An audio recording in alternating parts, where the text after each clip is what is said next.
പലചരക്ക് കടയിൽ 1500 രൂപ, പച്ചക്കറി 500 രൂപ, മട്ടൻ 400 രൂപ, ഫിഷ് 425 രൂപ, പിന്നെ പാല് തൈര് എല്ലാം കൂടി 4200 രൂപ. പ്രകാശൻ തന്നെയാണോടി ഇത് നിന്റെ കയ്യിൽ തന്നത്? പിന്നെ ആരമ്മേ? കടക്കാരൊക്കെ നാളെ വരുമ്പോ പണം കൊടുക്കണമെന്ന് എന്നോട് പറഞ്ഞ് ഏൽപ്പിച്ചിട്ടാ പോയത്. എന്റെ ഭഗവാനെ, എന്താ ഇതിന്റെയൊക്കെ അർത്ഥം? ആ, നമ്മളെന്തിനാ വേവലാതിപ്പെടുന്നത്? മഹാനായ മോനുണ്ടാക്കിയ കടവല്ലേ, അച്ഛൻ കൊടുത്തോളൂ. തെങ്ങേന്നിനി 6 മാസത്തിനൊരൊറ്റ തേങ്ങ കിട്ടുമെന്ന് കരുതണ്ട. എല്ലാം യശ്വന്ത് സഹായിച്ചു. അയ്യോ അമ്മേ, നമ്മുടെ ടേപ്പ് റെക്കോർഡ് കാണാനില്ലല്ലോ.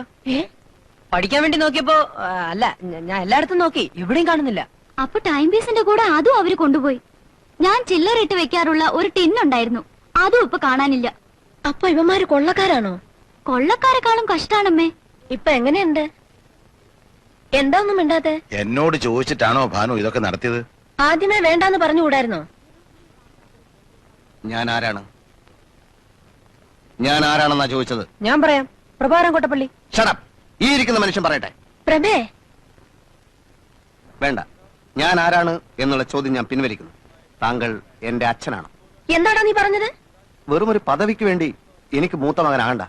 ഒരു മൂത്ത മകന്റെ അധികാരം എനിക്ക് കിട്ടുന്നില്ലെങ്കിൽ എന്നെ നിങ്ങൾ റബ്ബർ സ്റ്റാമ്പ് ആക്കരുത്. എന്റെ മോനോട് ഞാൻ എന്ത് തെറ്റാണാവോ ചെയ്തത്?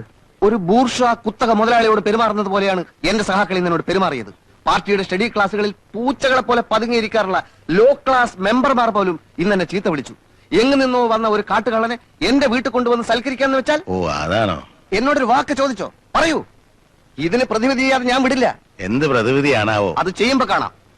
ഈ അഴിഞ്ഞാട്ടത്തിനൊക്കെ കാരണം എന്താണെന്നറിയോ? നിങ്ങൾക്ക് നട്ടെല്ലില്ല. പ്രഭേ, റബ്ബർ കൊണ്ടുണ്ടാക്കിയ ഒരു നട്ടെല്ലെങ്കിലും വാങ്ങി ഫിറ്റ് ചെയ്യണം.